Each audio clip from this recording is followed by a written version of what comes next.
سورۃ الانعام کی آیت نمبر 122 کا آغاز ہے۔ اس میں اس بات کا ذکر ہے کہ ایک وہ شخص ہے کہ جو مردہ ہے اور دوسرا شخص جو ہے اس کے پاس اللہ کا دیا ہوا نور ہے، نور ایمان، نور اسلام، اور جب وہ چلتا ہے تو اس روشنی میں چلتا ہے۔ وہ نور ہے اور اس نور کی روشنی میں چلتا ہے، یعنی اس کا چلنا بھی اسلام کے مطابق ہے۔ تو کیا وہ اور جو مردہ ہے دونوں برابر ہو سکتے ہیں؟ ہرگز نہیں ہو سکتے۔ یہ آیت کریمہ ہر مومن اور ہر کافر کو شامل ہے۔ جتنے کافر ہیں وہ مردہ ہیں، اور جتنے مومن کامل ہیں وہ زندہ ہیں، اور انہیں اللہ نے وہ نور دیا ہے جس نور میں وہ چلتے ہیں۔ اس کو یوں سمجھے کہ ایک شخص اندھیرے میں چلتا ہے، تو اندھیرے میں چلنے والا جہاں پاؤں گرے اس کا پاؤں گرتا ہے۔ اب وہاں پر سانپ ہو، بچھو ہو، وہاں پر کوئی گڑھا ہو، کوئی کیچڑ ہو، دلدل ہو، اسے کچھ نظر نہیں آتا، اندھیرے میں چل رہا۔ لیکن جو روشنی میں چلتا ہے وہ دیکھ کر چلتا ہے تو اس کا ہر قدم درست گرتا ہے۔ تو جو شریعت کی روشنی میں چلے گا وہ سیدھا چلے گا اور صراط مستقیم پر چلے گا اور سیدھا جنت میں داخل ہوگا۔ گو کہ یہ آیت کریمہ حکم کے لحاظ سے تو عام ہے، لیکن نزول کے اعتبار سے خاص ہے۔ نبی اکرم صلی اللہ علیہ وآلہ وسلم نے دعا کی،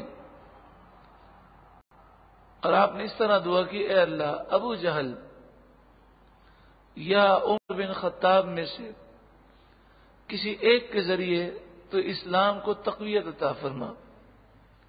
اللہ تبارک و تعالی نے حضرت عمر کو اسلام کی دولت عطا فرمائے۔ تو حضرت عمر جو ہیں وہ نور لے کر نور کی روشنی میں چلنے لگے، اور ایمان لانے سے پہلے وہ مردہ تھے، کیونکہ کفر کی حالت کیا ہے؟ وہ مردے کی حالت ہے۔ اللہ نے حضور کی دعاؤں کے صدقے میں انہیں زندہ کر دیا۔ اسی طرح ایک دوسرا وقت یہ ہوا، حضرت عمر کے اسلام لانے سے 3 دن پہلے کا واقعہ ہے۔ نبی اکرم صلی اللہ علیہ وآلہ وسلم کے چچا سید الشہداء، کاشف الکربات، فاعل الخیرات، اسد اللہ و اسد رسولہ، اللہ اور اس کے رسول کے شیر، حضرت حمزہ رضی اللہ تعالیٰ عنہ، آپ رسول اللہ سے بڑی محبت کرتے تھے، لیکن یہ محبت نبی ہونے کی حیثیت سے نہ تھی، بھتیجا ہونے کی حیثیت سے، کہ آپ اپنے بھتیجے سے بڑی محبت کرتے تھے، لیکن اسلام نہیں لائے تھے۔ لیکن کبھی آپ نے اسلام کی مخالفت بھی نہیں کی تھی، اور اس موضوع پر کبھی آپ نے سوچا ہی نہیں تھا۔ آپ کو شکار کا بڑا شوق تھا، شکار کے لیے جاتے اور سارا دن شکار کیا کرتے۔ ایک دن آپ شکار کے لیے گئے، پورا دن گزر گیا لیکن کوئی شکار ہاتھ میں نہ آیا، اور بعض کہتے ہیں کہ 3 دن گزر گئے۔ آپ جانتے ہیں کہ انسان اگر کسی کام کے لیے جائے اور کام نہ ہو تو پھر تھکن بہت زیادہ لگتی ہے اور بھوک بھی بہت زیادہ لگتی ہے۔ تو جب آپ کو شکار نہ ملا تو تھکن بھی بہت لگی اور بھوک بھی بہت لگی۔ آپ آئے اپنے گھر پر اور آپ نے اپنی کنیز سے کہا کہ مجھے بہت بھوک لگی ہے، تو انہوں نے کھانا آپ کے سامنے پیش کر دیا۔ شدید بھوک کے مارے آپ نے ڈالا اٹھایا اور کھانے لگے، تو آپ کی نظر اپنی کنیز پہ پڑی، وہ رو رہی تھی۔ تو آپ نے کہا کہ تو روتی کیوں ہے؟ تو اس نے پہلے تو جواب دینے سے انکار کیا، تو آپ نے قسم کھا لی کہ تو نہیں بتائے گی تو میں یہ کھانا ہی نہیں کھاؤں گا۔ تو اس نے کہا کہ آپ شکار پہ گئے ہوئے تھے۔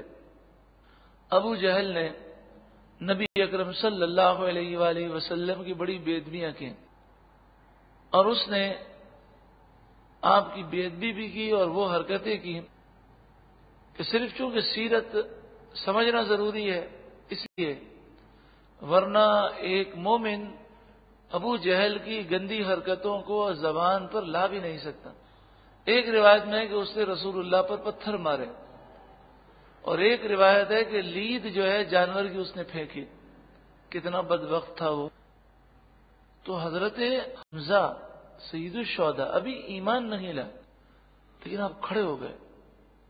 آپ نے کہا میں جب تک ابو جہل سے بدلہ نہ لے لوں مجھ پر کھانا حرام ہے۔ آپ گئے تو ابو جہل خانہ کعبہ کے پاس بیٹھا ہوا تھا، اور سارے اس کے چیلے اس کے گرد جمع تھے، بڑے فخر سے وہ سنا رہا تھا، میں نے یہ کیا، میں نے وہ کیا۔ جیسے سید الشہداء پہنچے تو وہ تو یہ سمجھا کہ یہ بھی کافر ہیں اور یہ تو ہمارے آدمی ہے، تو وہ بڑے فخر سے سید الشہداء کی طرف دیکھنے لگا کہ اب وہ میری تعریف کریں گے۔ تو آپ نے جا کے کہا کہ کیا تو نے میرے بھتیجے کے ساتھ ایسا کیا ہے؟ تو اس نے کہا کہ ہاں۔ تو آپ نے اپنی کمان لی اور کمان سے اس کے سر پر مارنا شروع کر دیا۔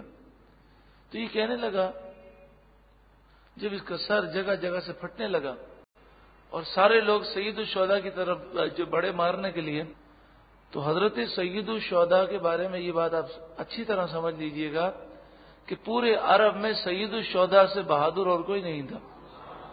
حضرت عمر کی شجاعت اس کا بڑا شہرہ ہے، حضرت عمر بھی بڑے بہادر، حضرت علی بھی بڑے بہادر، لیکن سید الشہداء کو اللہ نے اس سے زیادہ بہادری عطا فرمائی۔ تو وہ کئی تھے، اور سید الشہداء نے جب ان کی طرف آنکھیں نکال کر دیکھا تو وہ خوف کے مارے پیچھے بھاگے۔ ابو جہل نے کہا کہ نہیں نہیں، انہیں کچھ نہیں کہو، یہ اصل میں بھتیجے کی محبت میں آ گئے۔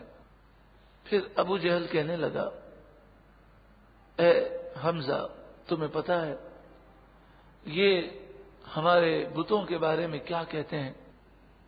تو حضرت سید الشہداء حضرت حمزہ رضی اللہ تعالیٰ عنہ بھتیجے کی محبت، اس بھتیجے کے لحاظ سے آپ مومن نہیں تھے، لیکن آپ نے جلال میں کہا کہ صحیح تو کہتے ہیں، پتھر کے بے جان پتھروں کو پوجنا کوئی عقل مندی ہے؟ اس سے بڑا بیوقوف کون ہوگا، اس سے بڑا احمق کون ہوگا کہ اپنے ہاتھ سے پتھر بنا کر ہم پوجنا شروع کریں؟ تو ابو جہل کہنے لگا، ارے کیا تو مسلمان ہو گیا؟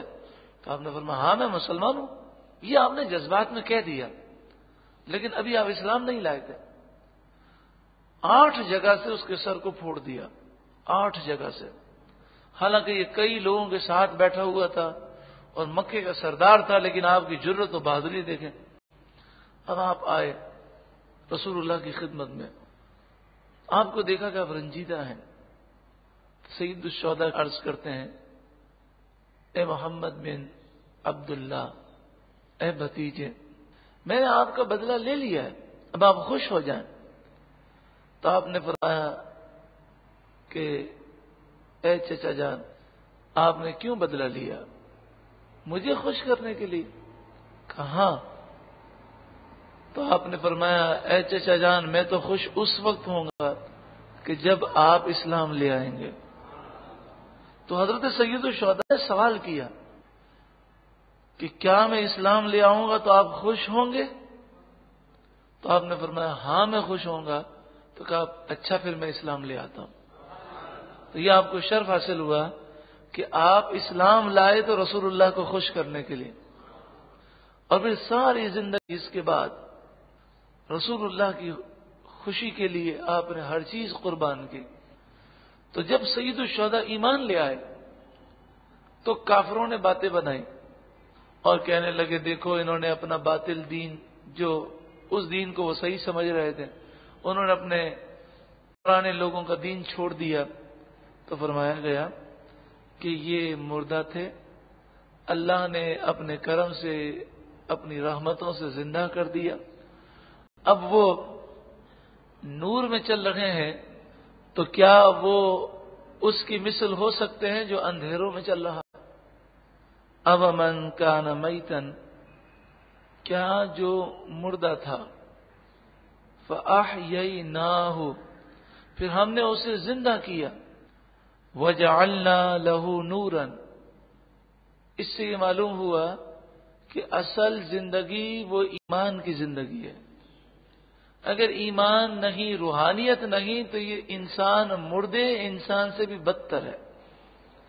دوسری بات، ایک ضمناً بات عرض کر دوں کہ سید الشہداء کو ہم کہتے ہیں اسد اللہ و اسد الرسول. اس کا ترجمہ کیا ہوتا ہے؟ اللہ اور اس کے رسول کا شیر.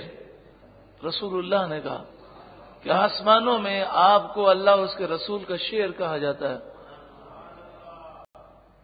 اور یہ احادیث صحیحہ میں موجود ہے.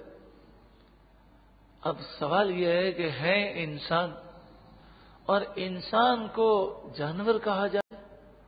توبہ توبہ. یہ جو سوچ غیر مقلدین جو ہیں اور بدعقیدہ لوگ، خاص طور پر غیر مقلدین، یہ شور مچاتے ہیں کہ بھئی انسان ہے اور انسان اپنے آپ کو جانور کہے. توبہ توبہ، یہ تو اشرف المخلوقات ہے اور اشرف المخلوقات سے تو وہ نیچے گر گیا. تو بتائیے، شیر تو درندہ ہے. شیر کیا ہے؟ درندہ ہے. اس کا کھانا بھی حرام ہے، اس کے منہ میں بدبو بھی ہوتی ہے، اس کی دم بھی ہے، وہ 4 پاؤں سے چلتا ہے، وہ تو جانوروں کو چیرنے اور پھاڑنے والا ہے. تو پھر اللہ اس کے رسول کا شیر کیوں کہا گیا؟ تو جب یہ لفظ لوگوں کے لیے استعمال ہوتا ہے تو اس کا مطلب ہوتا ہے بہادر. اس کا مطلب وہ درندہ جنگل کا شیر مراد نہیں ہے، بلکہ کیا مراد ہے؟ بہادر. اسد اللہ و اسد الرسول ہی حضرت سید الشہداء کی بہادری کا ذکر ہے. تو اسی طرح جب یہ کہا جاتا ہے کہ میں تو فلاں در کا کتا ہوں یا سگ ہوں، سگ مدینہ ہوں، تو اس کے معنی وہ 4 پاؤں والا کتا نہیں ہے، بلکہ اس کے معنی یہ ہے کہ جس طرح کتا روٹی کا ایک ٹکڑا کھا لے تو ساری زندگی وفاداری کرتا ہے اور وہ اپنی جان دے دیتا ہے اپنے مالک کی خاطر، تو ہم نے رسول اللہ کے در کے ٹکڑے کھائے ہیں، تو ہم رسول اللہ صلی اللہ علیہ وآلہ وسلم کی ناموس کی وفاداری کریں گے، اس کی حفاظت کریں گے، اور کسی گستاخ کی گستاخی ہم برداشت نہیں کر سکتے. تو یہاں وفاداری کے معنی میں ہے. کس معنی میں؟ وفاداری کے معنی میں. وہ کتا مراد نہیں ہے کہ جس کے 4 پاؤں ہوں، بلکہ مراد ہے وفادار، رسول اللہ کے نام پر جان دینے والا. یہ تو ایک کتے میں یہ وصف تو ضرور ہے، یہ کسی اور جانور میں ہمیں نہیں ملتا. کتے میں یہ وصف ہے، رات کو جاگتا ہے، رات کو نہیں سوتا. پھر کتے میں یہ وصف ہے کہ وہ اپنے مالک سے وفاداری کرتا ہے، کبھی غداری نہیں کرتا، اور اس کے لیے اس کی جان چلی جائے اس کی پرواہ نہیں ہوتی. ہاں یہ ضرور ہے کہ نبی اکرم صلی اللہ علیہ وآلہ وسلم نے کتا گھر کے اندر رکھنے سے منع فرمایا اور فرمایا رحمت کے فرشتے نہیں آتے. وہ ساری باتیں اپنی جگہ ہیں. اب جب ہم شیر کہتے ہیں تو اس کا مطلب یہ نہیں کہ اسد اللہ کہہ دیا تو اب شیر کی فضیلت ثابت ہو گئی تو ہم اپنے گھر میں شیر رکھنا شروع کر دیں، یہ مراد نہیں ہے. بلکہ یہاں تک فرمایا کہ شیر کی کھال پر اگر کوئی بیٹھے گا تو اسے تکبر پیدا ہوگا. وہ مسائل اپنی جگہ ہیں، لیکن جب شیر کہتے ہیں تو اس سے مراد بہادر ہے، اور جب کتا کوئی کہتا ہے میں تو فلاں کا کتا ہوں، یعنی میں وفادار ہوں، میں ایک کم تر، جیسے کتا ہوتا ہے وہ رکھوالی کرتا ہے، اور رکھوالی کے کتے کی ذمہ داری ہوتی ہے کہ وہ گھر سے باہر بیٹھے. کبھی وہ گھر کے اندر داخل ہوتا ہے، اسے داخل ہونے کی اجازت نہیں ہوتی. اور رکھوالی کا جو کتا ہے اسے رکھنا جائز ہے، جو کھیتوں کی رکھوالی کے لیے ہوتا ہے، گھر کی رکھوالی کے لیے ہوتا ہے. تو وہ گھر کے اندر داخل نہیں ہوتا، باہر ہوتا ہے، اور باہر پڑا ہوتا ہے، نگرانی کرتا ہے، اور کسی کو اپنے مالک کی طرف بڑھنے نہیں دیتا. اعلی حضرت نے ساری زندگی یہی کیا. آپ نے گستاخان رسول کے خلاف کتابیں لکھی اور قلم بڑا سخت رکھا، بڑے سخت الفاظ لکھے. تو کسی نے کہا حضرت ذرا قلم نرم رکھیں، کیونکہ وہ جو دشمنان اسلام ہیں، جو رسول اللہ کے گستاخ بے ادب ہیں، انہیں انگریزوں کی ایڈ حاصل ہے. ان کے بڑے بڑے دارالعلوم بن گئے ہیں، انگریز انہیں بہت امداد دے رہے ہیں، اور انگریز جو ہیں انہوں نے ان کے لیے پریس بھی لگا دی ہے، وہ کتابیں چھاپ رہے ہیں، آپ کے خلاف وہ پروپیگنڈا کر رہے ہیں، اور وہ اب آپ کے خلاف کتابیں لکھ رہے ہیں۔ اعلی حضرت امام اہل سنت نے کیا فرمایا؟ فرمایا میں اسی لیے تو اپنا قلم سخت رکھتا ہوں کہ وہ میرے آقا کے خلاف نہ لکھیں، مجھے گالیاں دیں، اور کل بروز قیامت میں یہ کہہ سکوں کہ یا رسول اللہ صلی اللہ علیہ وآلہ وسلم، میں نے گستاخوں کا رخ جو ہے وہ آپ سے موڑ کر اپنی طرف کر لیا، فرمایا میری عزت کی کیا حیثیت ہے؟ تو جب تک وہ میرے خلاف کتاب لکھیں گے، میری گستاخیاں کریں گے، اس وقت تک ان کی توجہ رسول اللہ سے ہٹ جائے گی اور وہ میرے آقا کی گستاخی نہیں کریں گے۔ تو یہ ہے وفاداری۔ ارشاد فرمایا وَجَعَلْنَا لَهُ نُورًا، اور ہم نے اس کے لیے نور کر دیا، یمشی بِهِ فِی النَّاسِ، وہ چلتا ہے اس کے ذریعے لوگوں میں۔ اللہ ہمیں بھی ایسا بنا دے۔ کَمَن مَثَلُهُ، کیا وہ اس کی مثل ہو سکتا ہے؟ فی الظلمات، کہ جو اندھیروں میں ہے، لیس بخارج منہا، وہ اس سے نکلنے والا نہیں، تو یہ دونوں برابر نہیں ہو سکتے۔ کذالک، اسی طرح، زین للکافرین ما کانوا یعملون، کافروں کے لیے وہ تمام کام خوبصورت بنا دیے گئے جو وہ کیا کرتے ہیں۔ کافر برے کام کرتے ہیں، انہیں اچھا سمجھتے ہیں، کیوں کہ وہ اندھیروں میں ہیں، انہیں پتہ ہی نہیں کہ وہ کیا کر رہے ہیں۔ وَكَذَلِكَ، اور اسی طرح، جعلنا فی کل قریۃ، جعلنا ہم نے کر دیا، فی کل قریہ ہر بستی میں، اکابر مجرمیہا مجرموں کے سردار، لیمکروا فیہا تاکہ وہ اس بستی میں مکر و فریب کریں، یعنی ہم نے ڈھیل دی ہے، ہر بستی میں بڑے بڑے سردار ہیں جو اسلام کے خلاف مکر و فریب کرتے ہیں۔ یہ ایک امتحان بنا دیا گیا لوگوں کے لیے، ورنہ اللہ چاہے تو ایک لمحے میں انہیں تباہ کر دیں۔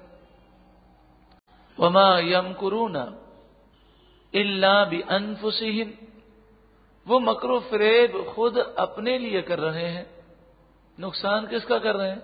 اپنا۔ وما یشعرون، ہاں لیکن انہیں شعور نہیں ہے اور وہ شعور نہیں رکھتے۔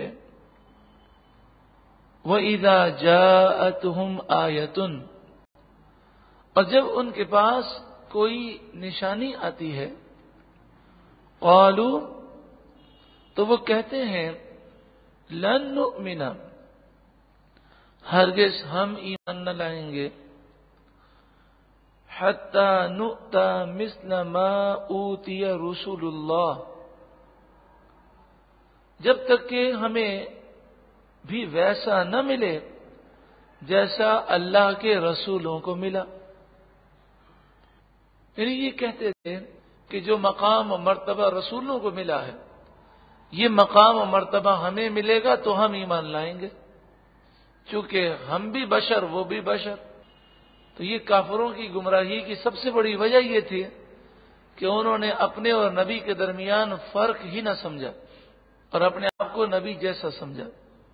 اللہ اعلم، اللہ خوب جانتا ہے، حیث یجعل رسالتہ، جہاں اپنی رسالت رکھے، کسے رسول بنانا چاہیے اللہ خوب جانتا ہے۔ تو اس نے جسے رسول بنایا اسے ہر عیب سے پاک پیدا کیا، اسے مقام و مرتبہ عطا فرمایا۔ سیصیب الذین اجرموا صغار عند اللہ، صغار مانے ذلت، الذین اجرموا یعنی مجرم، ان قریب مجرموں کو اللہ کے ہاں ذلت پہنچے گی، وعذاب شدید، اور شدید عذاب، بما کانوا یمکرون، اس وجہ سے کہ وہ مکر و فریب کیا کرتے تھے۔ فمن یرد اللہ ان یہدیہ، تو جسے اللہ ہدایت دینا چاہے، جسے اللہ اپنے قرب کی راہ دینا چاہے، یشرح صدرہ للاسلام، اللہ اس کا سینہ اسلام کے لیے کھول دیتا ہے۔ یشرح صدرہ للاسلام، اللہ اسلام کے لیے اس کا سینہ کھول دیتا ہے، یعنی اسلام پر عمل کرنا، نیکیوں پر عمل کرنا، گناہوں سے بچنا اس کے لیے آسان ہوتا ہے۔ جامع البیان جز 8 صفحہ نمبر 36 پر امام علامہ ابن جریر طبری، جن کا سن وصال ہے 310 ہجری، آپ فرماتے ہیں کہ جب یہ آیت نازل ہوئی کہ اللہ جسے اپنی راہ دکھانا چاہتا ہے اس کا سینہ اسلام کے لیے کھول دیتا ہے، تو صحابہ کرام علیہم رضوان نے پوچھا اس کا شرح صدر کیسے ہوگا، یعنی اس کا سینہ کیسے کھلے گا؟ تو فرمایا کہ جب اس کے دل میں نور نازل ہوگا، اللہ نور داخل کرے گا تو وہ نور اس سینے کو کھول دے گا۔ قربان جائیے صحابہ کرام پر، انہوں نے مسئلہ ہی حل کر دیا۔ پوچھا یا رسول اللہ صلی اللہ علیہ وسلم کیسے پتا چلے گا اس کا سینہ کھل گیا؟ نور آ چکا ہے اور سینہ کھل چکا ہے اسلام کے لیے، اس کی علامتیں کیا ہیں؟ اللہ ہمیں وہ ساری علامتیں نصیب فرمائے۔ فرمایا اس کا دل آخرت کی طرف راغب ہوگا، اس کی توجہ آخرت کی طرف ہوگی، وہ دنیا سے پہلو بچائے گا، دنیا کی محبت سے دور بھاگے گا، موت کے آنے سے پہلے وہ موت کے لیے تیاری کرے گا۔ یہ ہے شرح صدر کی علامتیں، آخرت کی طرف رغبت، دنیا سے بے رغبتی، اور موت کے لیے پہلے سے تیاری کرنا۔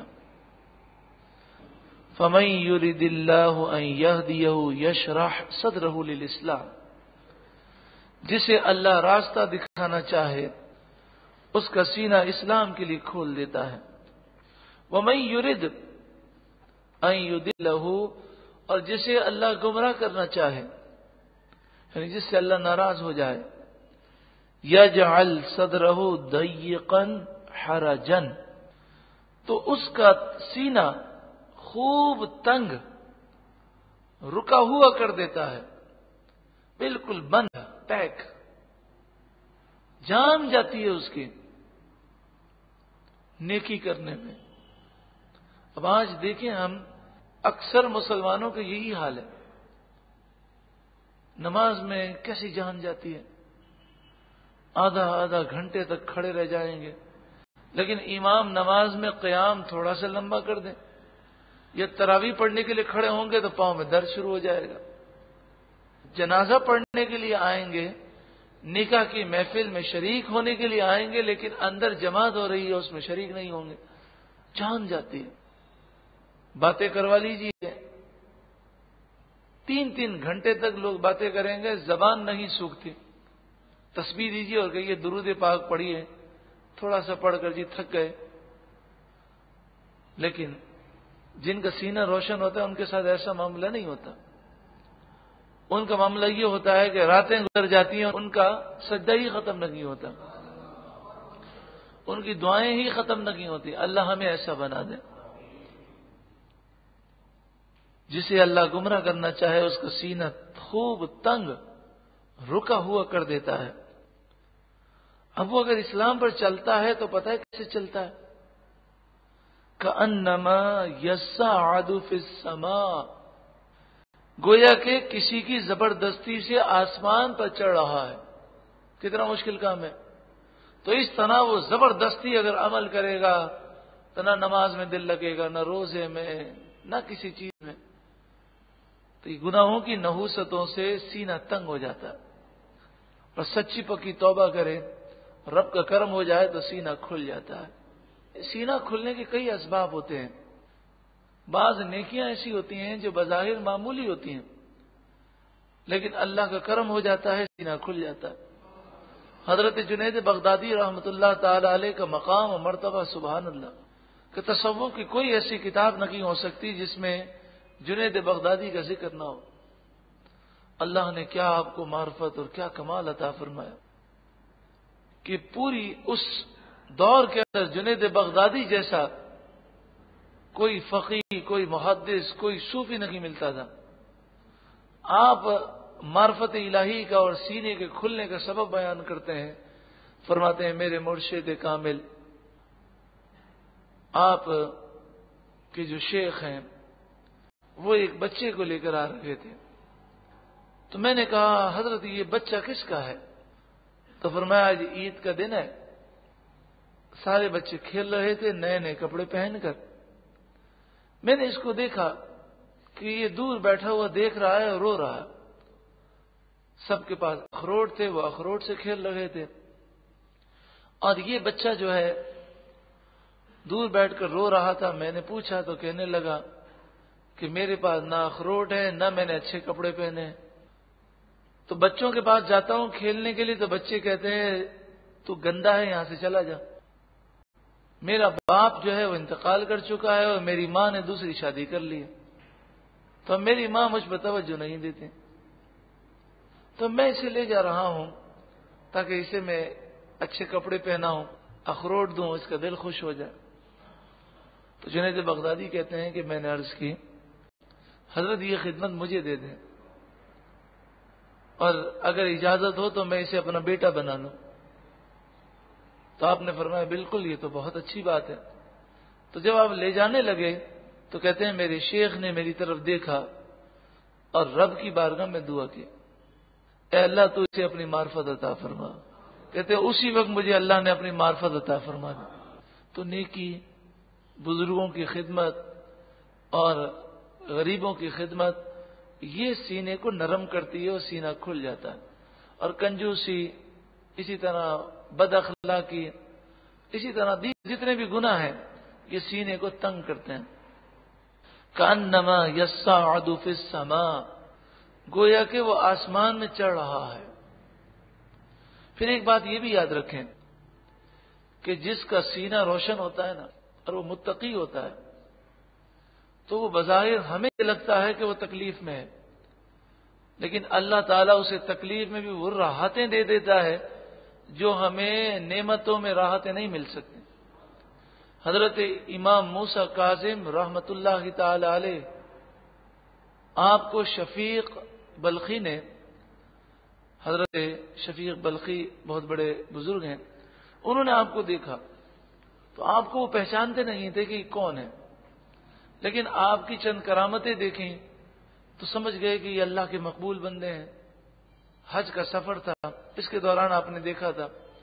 تو آپ نے دیکھا کہ آپ کنویں کے پاس کھڑے ہیں اور کہہ رہے ہیں اے اللہ، پانی نکالنے کا میرے پاس ایک ہی برتن تھا، وہ تو کنویں میں گر گیا، اب میں کیا کروں؟ تو کہتے میں نے یہ دیکھا کہ کنویں کا پانی باہر آ گیا اور وہ پیالہ اس پر تیرتا ہوا باہر گر گیا. انہوں نے اللہ کا شکر ادا کیا اور پیالے سے پانی بھرا اور آپ اس میں مٹی ملانے لگے، اٹھا کے مٹی ملا کر اسے ہلا ہلا کر پینے لگے. اب بظاہر پانی میں مٹی ملا رہے ہیں، لیکن شفیق بلخی سمجھ گئے کہ یہ مقبول بندے ہیں اور یہ کوئی نعمت رہے ہیں جو ہمیں مٹی نظر آ رہی ہے. تو انہوں نے کہا کہ اے اللہ کے مقبول بندے، مجھے بھی حصہ دیجئے. تو آپ نے فرمایا اچھا آپ بھی پی لیجئے.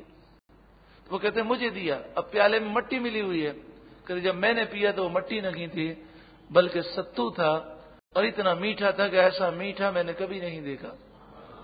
اور کہتے ہیں وہ میں نے پیا تو پھر پورے سفر میں گھر تک واپسی تک کئی مہینوں تک نہ مجھے بھوک لگی نہ مجھے پیاس لگی. تو اللہ والے ہمیں یہ درس دیتے ہیں کہ اگر ہم اپنی زندگیاں پاکیزہ کر لیں نا تو اللہ تبارک و تعالی ہمیں ان حالات کے اندر بھی برکتیں اور رحمتیں عطا فرمائے گا. اور گناہ ہوں گے، گناہوں بھری زندگی ہے تو چاہے کتنی بھی نعمتیں ہوں سکون نہیں مل سکتا، چین اور راحتیں نہیں. کذالک، اسی طرح یجعل اللہ الرجس، اللہ تعالی عذاب ڈالتا ہے علی الذین لا یؤمنون، ان لوگوں پر جو ایمان نہیں رکھتے ان پر اللہ تعالی عذاب کو نازل فرماتا ہے. وہذا صراط ربک مستقیما، یہ تمہارے رب کی سیدھی راہ ہے. قد فصلنا الآیات لقوم یذکرون، ہم نے آیتیں کھول کھول کر بیان کر دیں اس قوم کے لیے جو نصیحت مانتی ہے. لہم دار السلام عند ربہم، ان کے لیے دار السلام ہے ان کے رب کے پاس. دار السلام یعنی جنت ہے. جنت کو دار السلام کیوں کہتے ہیں؟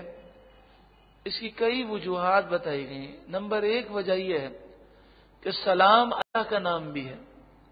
سورہ حشر کی آخری آیتیں پڑھیں تو اس میں لفظ سلام بھی ہے اور وہ اللہ کا نام ہے. اسماء حسنہ میں سے ایک لفظ سلام بھی ہے. تو دار السلام اللہ کا گھر، جیسے بیت اللہ اللہ کا گھر. تو دار السلام جنت کو اللہ کا گھر اس لیے کہتے ہیں کہ اس میں اللہ نے خاص نعمتیں اپنے خاص بندوں کے لیے تیار فرمائیں. دوسری وجہ یہ ہے کہ جنت سلامتی کا گھر ہے، چونکہ جنت میں کوئی عیب، کوئی تکلیف، کوئی مشقت نہیں ہے. اور تیسری وجہ یہ ہے کہ جب جنتی جنت میں داخل ہوں گے تو داخلے کے وقت بھی اللہ کی طرف سے انہیں سلام کیا جائے گا، اللہ سلام ارشاد فرمائے گا. اور جنتی جنت میں ہوں گے تو فرشتے چاروں طرف سے آ کر انہیں رب کا سلام جو ہے وہ انہیں ارشاد فرمائیں گے. سلام قولا من رب الرحیم، سورہ یاسین میں ہے. اور یہ جو آیت ہے سلام قولا من رب الرحیم، اس کے متعلق مفسرین نے لکھا کہ پورے قرآن کا دل سورہ یاسین ہے اور سورہ یاسین کا دل سلام قولا من رب الرحیم ہے. سلام ہے ان کے رب کی طرف سے، تو چاروں طرف سے انہیں سلام دیا جائے گا. فرشتے انہیں سلام کریں گے، یہ آپس میں ایک دوسرے کو سلام کریں گے. اور جنت میں سلام ہی سلام ہوگا، اس لیے اسے دار السلام کہتے ہیں. وَهُوَ وَلِيُّهُمْ، اور اللہ ان کا مولا ہے، ان کا مددگار ہے، ان کا دوست ہے. بما کانوا یعملون، ان کاموں پر جو وہ کیا کرتے تھے. یعنی اللہ ان کا مولا ہے تو انہوں نے جو اچھے کام کیے اللہ نے انہیں اس کا پھل عطا فرمایا. وَيَوْمَ يَحْشُرُهُمْ جَمِيعًا، اور کل بروز قیامت ہم تمام کو جمع کریں گے اور کہیں گے یا معشر الجن، اے جن کے گروہ، قد استکثرتم من الانس،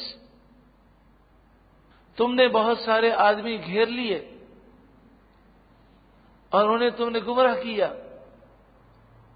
یعنی جنات سے مراد وہ شیاطین ہیں، سرکش جنات جنہوں نے کئی لوگوں کو گمراہ کر دیا. وقال اولیاؤہم من الانس، جنات کے جو دوست ہوں گے انسان جنہوں نے سرکش جنات کی باتیں مانی، وہ کہیں گے ربنا، اے ہمارے رب، استمتع بعضنا ببعض، ہم میں ایک نے دوسرے سے فائدہ اٹھا لیا، ہم نے ایک دوسرے کی باتیں مانی. وَبَلَغْنَا أَجَلَنَا الَّذِي أَجَّلْتَ لَنَا، اور ہم اپنی اس میعاد کو پہنچ گئے جو تو نے ہمارے لیے مقرر فرمائی تھی، یعنی موت کا وقت آ گیا، اب قیامت میں حاضر ہیں. جنات نے لوگوں کو بہکایا، لوگوں نے جنات کی باتیں مانی، اور پھر لوگوں نے منتر پڑھے، اور جادو کیا تو جنات نے لوگوں کی باتیں مانی. اس طرح ایک دوسرے سے انہوں نے فائدہ اٹھایا. قال النار، اللہ تعالیٰ فرمائے گا جہنم کی آگ، مسواکم، تمہارا اب ٹھکانہ ہے، خالدین فیہا، تم ہمیشہ ہمیشہ اس میں رہو گے، الا ما شاء اللہ، مگر جو اللہ چاہے. تو جتنی دیر اللہ چاہے گا تم جہنم کی آگ میں نہیں رہو گے. سوال یہ ہے کہ جو کافر ہیں وہ تو ہمیشہ جہنم میں رہیں گے، لیکن یہاں یہ کیوں فرمایا گیا کہ تمہارا ٹھکانہ جہنم کی آگ ہے، مگر جتنی دیر اللہ چاہے گا تم جہنم کی آگ میں نہیں رہو گے؟ تو فرمایا مفسرین نے بڑی توجہ سے سنیے گا، اور ماشاءاللہ آپ سن ہی رہے ہیں اور مزید توجہ سے. فرمایا جہنم سے کافر باہر تو نہیں نکل سکتے، لیکن جہنم میں النار، آگ کا عذاب بھی ہے اور زمہریر کا عذاب بھی ہے، یعنی ٹھنڈک کا عذاب بھی ہے. دونوں عذاب ہیں، آگ کا عذاب بھی ہے، آگ بھی ہے اور زمہریر بھی ہے، انتہائی ٹھنڈک. تو مسلسل آگ کے عذاب میں ہوں گے، پھر انہیں اٹھا کر پھینک دیا جائے گا زمہریر میں، تو وہاں ٹھنڈک کا عذاب، پھر اٹھا کر انہیں آگ میں پھینک دیا جائے گا. تو آپ جانتے ہیں کہ جب انسان گرمی سے ٹھنڈک کی طرف جاتا ہے اس کے لیے ٹھنڈک ناقابل برداشت ہے، اور پھر ٹھنڈک سے جب گرمی کی طرف آتا ہے تو گرمی ناقابل برداشت ہے. تو اس طرح ان کے عذاب میں مزید اضافہ کیا جائے گا. تو جتنی دیر وہ زمہریر میں رہیں گے اتنی دیر وہ آگ میں نہیں رہیں گے. تو یہاں یہ مراد ہے، ان ربک، بے شک تمہارا رب، حکیم علیم، خوب حکمت والا، علم والا ہے.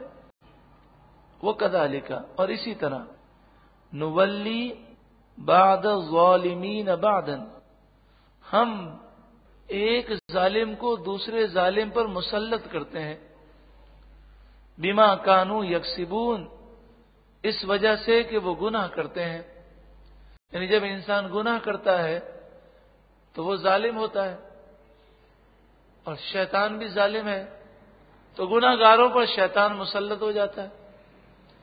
اسی طرح جب انسان گناہ کرتا ہے، رب کی نافرمانی کرتا ہے، تو پھر کوئی ظالم اس کے اوپر مسلط ہو جاتا ہے. لوگ کہتے ہیں نا فلاں آدمی دھمکی دے رہا ہے، ڈرا رہا ہے، یہ چوریاں، یہ ڈکیتیاں. تو یہ جو کچھ ہمارے معاشرے میں خوف کی فضا ہے، یہ ہمارے گناہوں کی وجہ سے. جتنے گناہ بڑھتے جائیں گے یہ واقعات بڑھتے جائیں گے. بلکہ لوگ آج کل جو حکمرانوں کو کوستے ہیں نا، بڑے ظالم حکمران ہیں، خود عیش و عشرت کر رہے ہیں، بلکہ کہتے ہیں کہ سیلاب زدگان کے لیے جو امداد آ رہی ہے وہ امداد بھی اپنے من پسند لوگوں کو دے رہے ہیں اور اپنی اس سے تجوریاں بھر رہے ہیں. یہ ساری باتیں میڈیا پر آ رہی ہیں. یعنی حج جیسے مسئلے کے اندر جب یہ کہا جائے اور لوگ ایسی باتیں کریں کہ اس کے اندر صدر کا بھی حصہ تھا اور وزیر اعظم کا بھی حصہ تھا، تو اس ملک والوں کی تو ناک ہی کٹ گئی.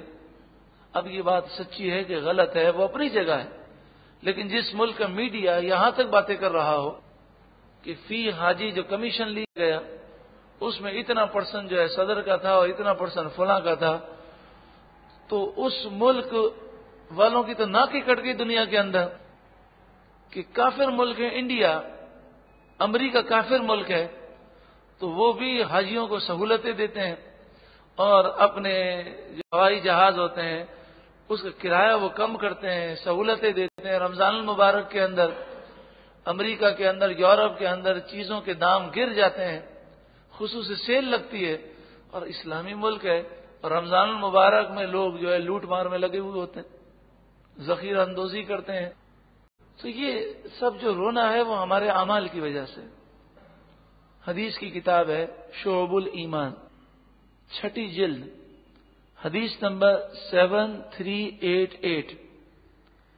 حضرت امام ابو بکر احمد بن حسین بیہقی، جن کا سن وصال ہے 458 ہجری، آپ فرماتے ہیں کہ بنی اسرائیل نے حضرت موسیٰ علیہ السلام سے کہا، آپ ہمارے لیے اپنے رب سے یہ سوال کیجئے کہ وہ ہمیں بتائے کہ اس کے راضی ہونے کی علامت کیا ہے اور اس کے ناراض ہونے کی علامت کیا ہے. یعنی آپ اپنے رب سے یہ پوچھیں کہ ہمیں کیسے پتا چلے کہ ہمارا رب ہم سے راضی ہے اور کیسے پتا چلے کہ ہمارا رب ہم سے ناراض ہے.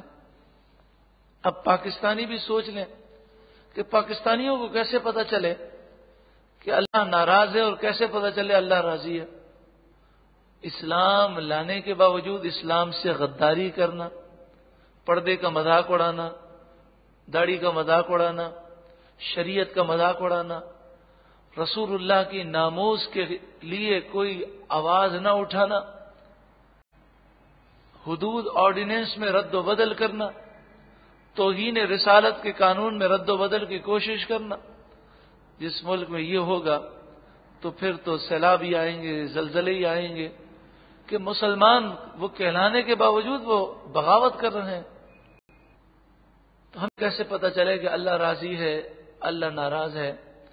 فرمایا کہ حضرت موسیٰ علیہ السلام نے اللہ سے پوچھا تو اللہ تعالیٰ نے فرمایا موسیٰ انہیں یہ بتاؤ کہ جب میں ان پر حاکم اچھے لوگوں کو بناؤں وہ سمجھ جائیں کہ میں ان سے راضی ہوں، اور جب گھٹیا اور کمینے لوگوں کو میں حاکم بنا دوں، ظالم لوگ تم پر حاکم بن جائیں تو سمجھ جاؤ کہ میں تم سے ناراض ہوں.